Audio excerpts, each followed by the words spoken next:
Ryan Reynolds here for Mint Mobile. You know, one of the perks about having 4 kids that you know about is actually getting a direct line to the big man up north. And this year, he wants you to know the best gift that you can give someone is the gift of Mint Mobile's unlimited wireless for $15 a month. Now, you don't even need to wrap it. Give it a try at mintmobile.com/switch. $45 upfront payment required, equivalent to $15 per month. New customers on first 3-month plan only. Taxes and fees extra. Speed slower above 40 gigabytes on unlimited. See mintmobile.com for details. Today on CityCast Boise, if the winter cold has you dreaming of a tropical vacation, hold off on buying those tickets until you listen to our chat with Scott Keys from Going.com. In this episode, executive producer Frankie Barnhill joins us as we talk travel trends, airline deals, and how to book your flight for the best price. It's Thursday, December 26th. I'm Lindsay Van Allen, and this is what Boise's talking about. Scott, thanks for joining us on CityCast Boise today. Sure, my pleasure to be here. Thanks for having me. You know, the Boise airport's not a major hub. That's obvious. It does make it more difficult to find cheap flights, although with more and more people traveling through our airport, we spoke with the Boise airport director in January, and she was telling us about some upcoming changes and some new flights that are exciting coming up this year. But does that make it more difficult, the fact that we're not a hub? It does, in the sense that cheap flights are largely a byproduct of competition. The single biggest driver of how many cheap flights you see on a route is just how much competition there is between airlines. With more competition, more airlines, more flights, you tend to see cheaper fares. And of course, the opposite is true as well. That's the bad news. Here's the good news. Well, a city like Boise or a city like Dayton, my home airport growing up, while they get fewer cheap flights than major cities, San Francisco, Chicago, New York, I would actually argue that the small cities get the best cheap flights. They get fewer of them, but they get better cheap flights. And here's why. Take a flight to Paris. The normal price for a flight from, let's call it San Francisco to Paris is going to be something like $800 round trip. And so when that price drops to $400 round trip, as it did last week, folks in San Francisco are saving $400 on that flight. It's a great, wonderful. Save $400, it's great. For folks in Boise, that flight from Boise to Paris is usually going to cost more like $1,500 round trip. So when that flight drops to $400 or even $500 round trip, you're saving $1,000 off normal flight prices, which is something that would be literally impossible for folks in San Francisco unless they're not only getting a free flight, but also a check for a few $100s from the airplane. That's never going to happen. So for folks in Boise, even though you have fewer to pick from, when those cheap flights do pop up, I would argue they're even more valuable than when they are popping up from the larger cities. So you're telling me that on occasion, there might be a flight that takes me from Paris to Boise, obviously not direct, for like $400 or $500. That occurs every once in a while? Not only does that occur every once in a while, that is occurring right now. I went and checked, what cheap flights exist out of Boise right now. Understanding, look, it changes every single day. The cheap flights pop up, they disappear. Right now, there is a flight from Boise to this beautiful island off the coast of England called Jersey. That's where New Jersey, of course, is named after. Jersey in the United Kingdom. Flights from Boise to Jersey for $585 round trip. This is on full service airline, on American Airlines, British Airways. And it's not one of these that's, 40 hours or 5 stops. It goes Boise to Dallas, a short layover, Dallas to London, and then London to Jersey. That flight exists right now for $585 round trip. And it's those types of deals that are popping up and disappearing all the time when we want to make sure that, folks don't miss out when the great deals like that do pop up, because it just pains me physically when folks overpay for their flights, when they pay $1,500 to fly to Europe when they could be getting that for $600 or $500. Okay, this Jersey flight that you're mentioning to this island, this British island, sounds lovely. Of course, you're having multiple stops along the way, but so does a connecting flight, is it unavoidable if, and does it mean that the total price ticket will be more expensive? Because in theory, it's like if you're stopping a lot, you would kind of think like, oh, that's going to be more expensive overall. Sure. So first, it is unavoidable if you want to travel internationally from Boise. There just are no international flights out of Boise Airport right now, unfortunately. So if you want to travel even to Canada or Mexico, you're going to have a connection. The funny thing is, though, that doesn't necessarily mean that flights are more expensive, and in fact, can actually cut the opposite way. Folks will generally pay a premium for a nonstop flight. If you live in Seattle and you want to fly to Paris, a flight from Seattle to Paris, let's say it's going for $600 round trip, but a flight from Seattle to New York to Paris might only be $450 round trip. That same logic, though, applies if you're flying out of Boise, where you can't get a direct nonstop flight to Paris. You're going to have to connect somewhere.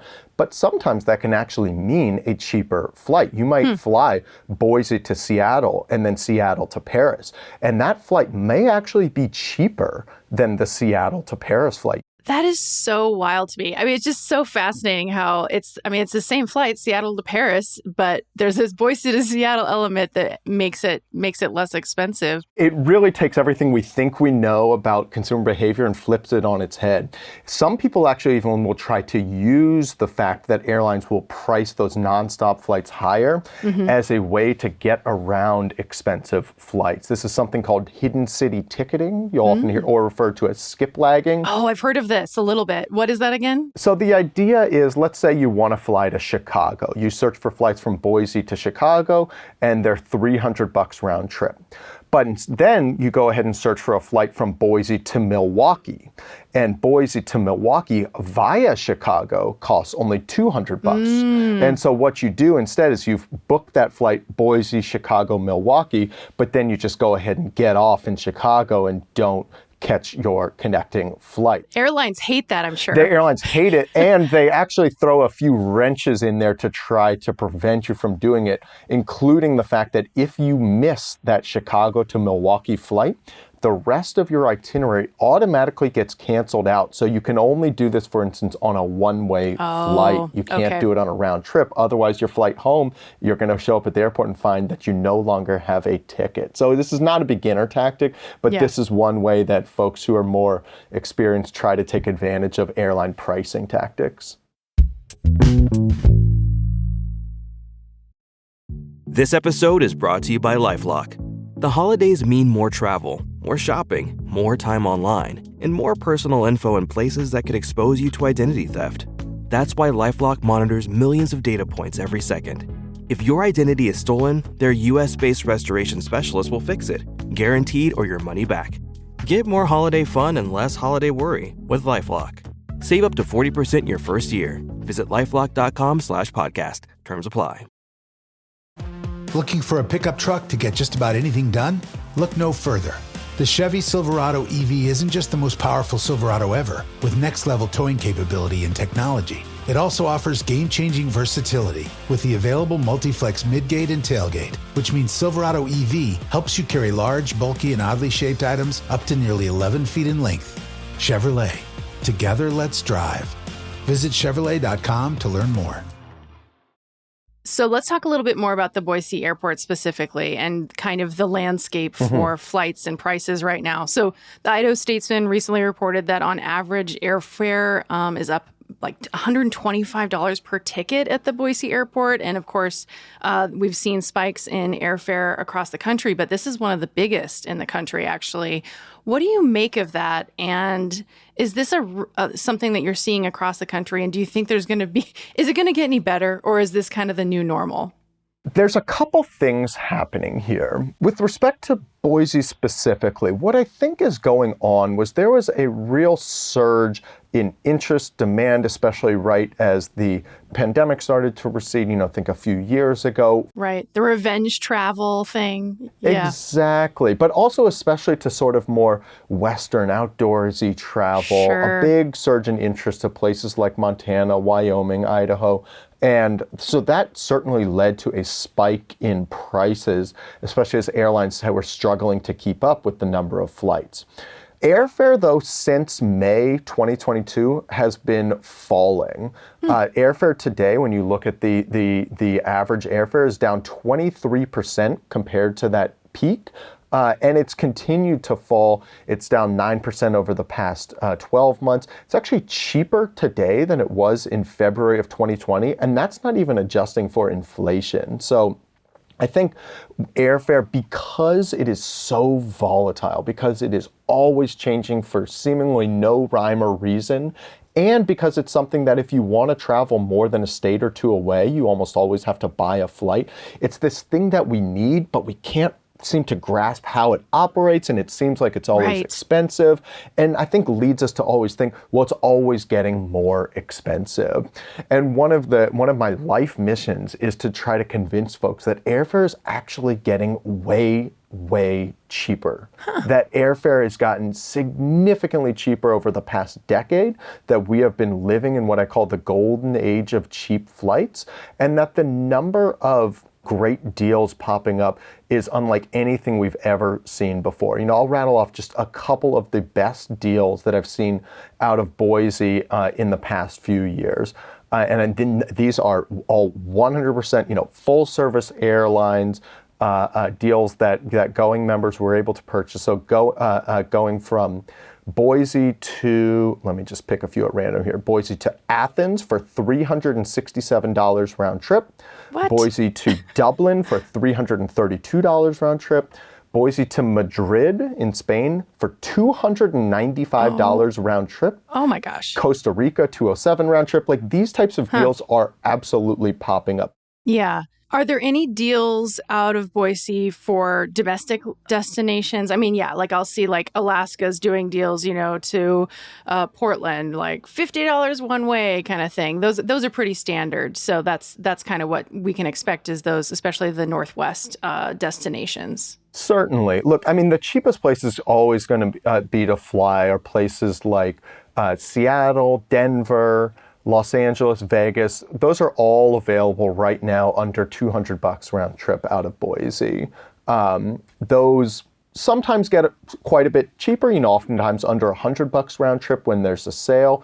But again, remembering that because of that volatility of airfare, if you search today and you're hoping to go to Los Angeles and fares are $175, $200, you say, look, maybe I'm not going in the middle of summer, maybe it'll get cheaper. There's a decent chance that it will. And so oftentimes the best strategy for getting that cheap domestic flight or cheap international flight is patience, is booking, making sure you start searching early. Don't wait till the last minute to book, but oftentimes patience and not assuming that today's airfare is going to be tomorrow's airfare, but instead remembering that prices go up and prices go down, and you just need to book it one time. Doesn't matter. Once you've booked it, doesn't matter if it goes up after that. You already locked in the lower price. I would love to learn a little bit more about your business, about Going and how it works exactly. I mean, yeah, you're a professional cheap flight finder. So tell me how this works a little bit. Certainly. So the way that Going works is when you sign up, you tell us your home airport, presumably Boise, and then we get to work searching all day, every day for cheap flights out of Boise. When those cheap flights pop up, like we talked about that $575 round trip flight to Jersey in the United Kingdom that is available right now, we send you an email, say, look, hey, we found this great deal. Here it is. Here's the airlines. Here's the dates it's available. Here's the price. Here's how long we think it's going to last. And here's a sample search to get you started if you want to book it. So I read that you're thinking about some specific customers in one case. I read this in a recent article, specifically teachers. And I think that was an interesting comment you made in this particular article because, we're talking about, you kind of like this Jersey example, right? Mm-hmm. Someone would need to jump on that today. And it's a time-constrained thing. It's probably a window of time in which they could take this trip that when the ticket would need to be booked. Mm-hmm. And of course, for some folks, that's great because maybe they have a more flexible schedule or they're able to just jump on a plane. Maybe they can work remotely and so they can be working while they're on the trip or something like that. But so many people, that's just not realistic. And I thought teachers is the perfect example. budget constrained, clearly, and time constrained. Like they're only available to go on a European vacation or something like that a couple months of the year, realistically.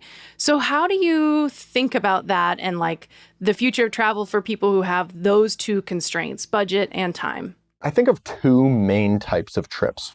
Ones where you have a lot of flexibility, a vacation that you can take anytime, and a trip where you don't have as much flexibility. Your teacher who can only travel in the summer months, your sister getting married in Bermuda. Right.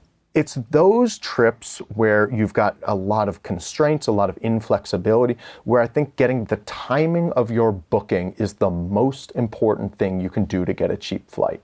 And the way to get the timing of the booking right is to follow what I call the Goldilocks window idea.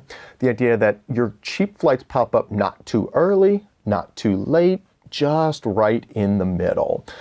For domestic flights, that Goldilocks window is going to be about 1 to 3 months in advance if you're talking about off-peak.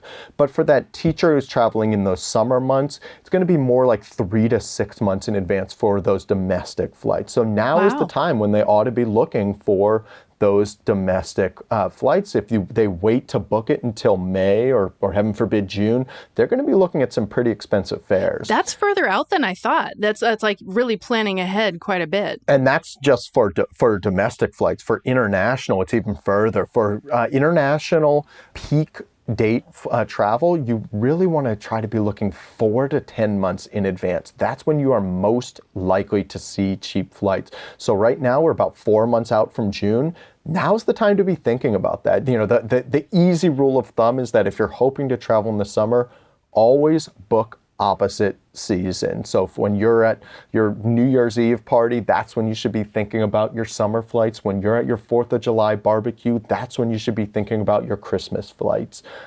It's not that there's a 0% chance a cheap summer flight will pop up for, in the next few months, but the odds are starting to dwindle, and they're going to get lower and lower the closer we get to summer. So it really is going to pay off for those teachers to start making their summer travel plans now rather than putting it off.